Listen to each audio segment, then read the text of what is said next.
पहले मंत्र काम करते थे, फिर तंत्र आया, सिस्टम, तंत्र पे काम हुआ, फिर यंत्रों ने जगह लिया। आजकल तो सिर्फ षड्यंत्र ही काम कर रहे हैं। अब तो सारी दुनिया षड्यंत्र से चली। मंत्र का अर्थ होता है मन्ना त्रायति मंत्रो,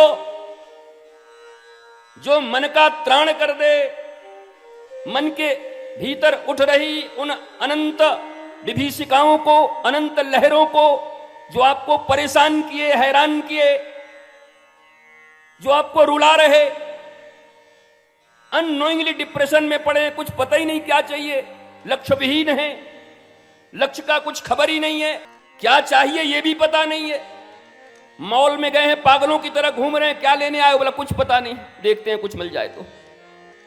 कैसा जीवन है तुम्हारा? जीवन का लक्ष्य तय नहीं है, लक्ष्य के अनुकूल ब्लूप्रिंट नहीं है तुम्हारी जिंदगी में, शास्त्रीय परंपरा के अनुसार। न कोई उमंग है, न कोई तरंग है, मेरी जिंदगी भी है क्या जैसे कटी पतंग है। राजेश खन्ना कटी पतंग है, पता नहीं किस पेड़ में फंसे कि किस मोहल्ले में गिरे कि बच्चे चीथड़े उड़ा दे फाड़ फाड़ के उस पतंग को लूटने में। कटी पतंगों की और क्या हस्ती। जब पतंग कट गई, डोर से हट गई, तो इसकी जिंदगी समाप्त हो गई। ये जीवन इतना प्यारा है, 84 लाख योनियों के बाद मिला, रोने और तड़फने को नहीं, आनंद के लिए मिला, मस्ती के लिए मिली, मौज के लिए मिला। जिस रास्ते से तू गुजरे वो फूलों से भर जाए, तेरे पैर की कोमलाहट सोते भाग्य जगाए। ये फिल्मी गाने से लोग बड़े चिढ़ते हैं, और मैं पूरी देश दुनिया में इन्हीं के ऊपर आधे आधे घंटे बोल के आ जाता हूं। तुम घर में राम राम राम राम राम राम करते रहो, बाहर तुमको वही सुनना पड़ेगा। वो भोंडे संगीत ही लगा के सब बैठे हुए, तो तुमको एडजस्ट करना पड़ेगा उनके साथ। और एडजस्ट कैसे करेंगे? बोला उनका विषय अलग है, हमारा विषय अलग है। उनका विषय पता नहीं किस नायिका के लिए है, हमारी नायिका तो एकमात्र श्री राधिका हैं, हमारी नायिका एकमात्र श्री किशोरी जानकी हैं। हम उनके सिवा किसी और नायिका को जानते ही नहीं। हमारे नायक श्री कृष्ण हैं, हमारे नायक श्री राम हैं।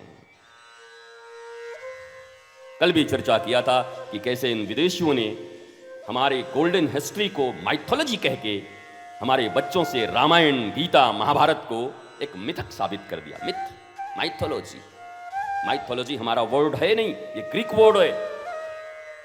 उनके पास होता होगा माइथोलॉजी। राम हमारे हिस्ट्री हैं, श्री राम कृष्ण हमारे हिस्ट्री हैं। 1 अरब 97 करोड़ वर्ष की इतिहास सनातन धर्म की है, सनातन संस्कृति की है। हम कोई 2000 वर्ष पुराने और हम कोई 1500 वर्ष पुराने नहीं है। इसलिए 2000 वर्ष पुराने के बाद जो कुछ भी माना जाता है उसको माइथोलॉजी कह देते हैं। Mythology, myth. भारत की दिशा और दशा कोई रोमिला थापर तय नहीं करेंगी, उनके इतिहास तय नहीं करेंगे। भारत की दिशा और दशा, मैं जिस हनुमान चालीसा की बात कर रहा हूं, इसे भी माइथोलॉजी कहते हैं। हनुमान चालीसा के विषय में एक बड़ी प्रामाणिक कथा है।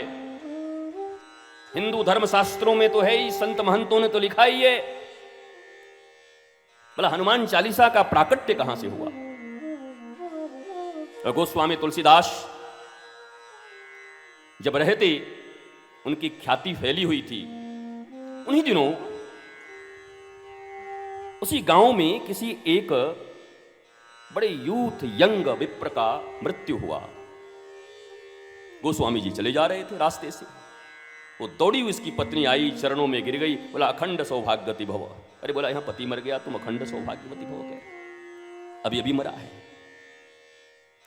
गोस्वामी तुलसीदास ने कहा कि मुझे कुछ पता नहीं, लेकिन अगर तुलसी के मुख से यह निकला है, क्योंकि तुलसी का मुख तो इतना पवित्र है जहां सिर्फ राम बसते हैं, तो हे मेरी पुत्री, मुझे पक्का विश्वास है कि पति मरा नहीं है। गोस्वामी तुलसीदास जाते हैं,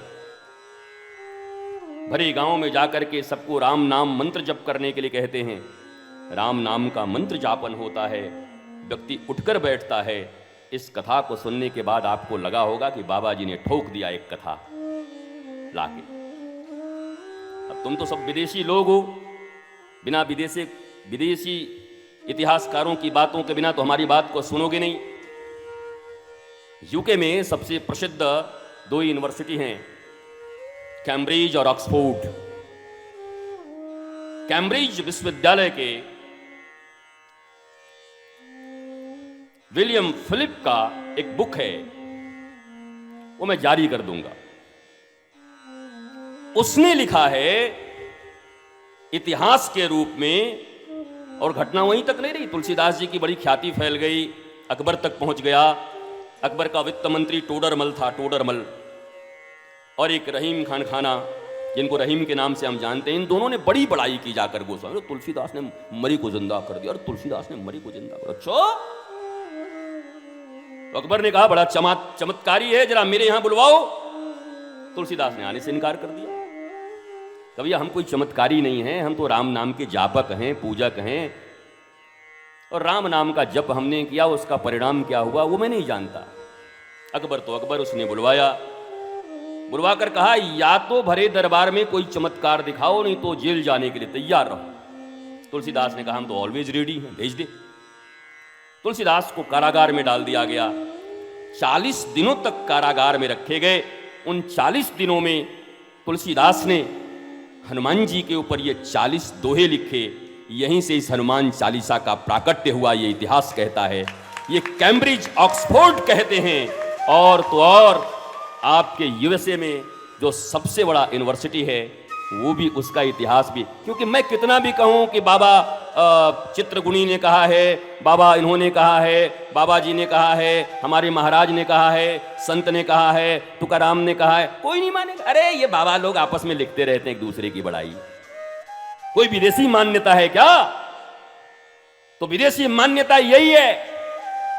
जिस ऑक्सफोर्ड और जिस कैम्ब्रिज में जाने के लिए तुम इतने परेशान रहते हो, ये वहां का हिस्ट्री है, और वहां ऐसी कोई चीज नहीं लिखी जाती, प्रामाणिक होती है, और वो भी हिंदुओं के विषय में, वो भी सनातन शास्त्र के विषय में।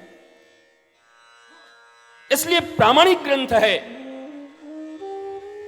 कहते हैं 40 दिनों तक इन्होंने लिखा, और 40वें दिन फतेहपुर सीकरी में, ये जॉन फिलिप पूरा लिखा हुआ है, 40वें दिन हजारों हजार की संख्या में बंदरों ने फतेहपुर सीकरी के ऊपर आक्रमण कर दिया। और ऐसा आक्रमण कि अकबर को भी एक कमरे में बंद कर किया गया कि कहीं इसके खिड़की और दरवाजे को न तोड़ दे। बड़ा उधम, बड़ा उत्पात, तलवार लेके दौड़ते थे। अरे बानर को तलवार से पकड़ोगे? यहां उछाल मारे, वहां उछाल मारे, चारों तरफ हाहाकार मच गया। एक मुस्लिम धर्म गुरु था, उसने अकबर को कहा लगता है तुम्हारा अपराध बन पड़ा है किसी के प्रति। हाफिज कहते हैं उसको। हम तो सिर्फ सईद हाफिज को जानते हैं, उसकी बदमाशी को, लेकिन उसको हाफिज कहते हैं जो उनके विषय में पढ़ाते हैं। उन्होंने कहा कुछ गड़बड़ी हुई है। कहा हाँ, मैंने एक संत को बंद कर दिया है चमत्कार दिखाने के लिए। बोला छोड़। और जब तुलसीदास जी को छोड़ा गया, और उसी समय हनुमान जी के जो उत्पात थे वहां पर, सूक्ष्म रूप धरी सियहि दिखावा, अब विकट रूप धरी लंक जरावा। सूक्ष्म रूप धरी सियहि दिखावा, विकट रूप धरी लंक जरावा।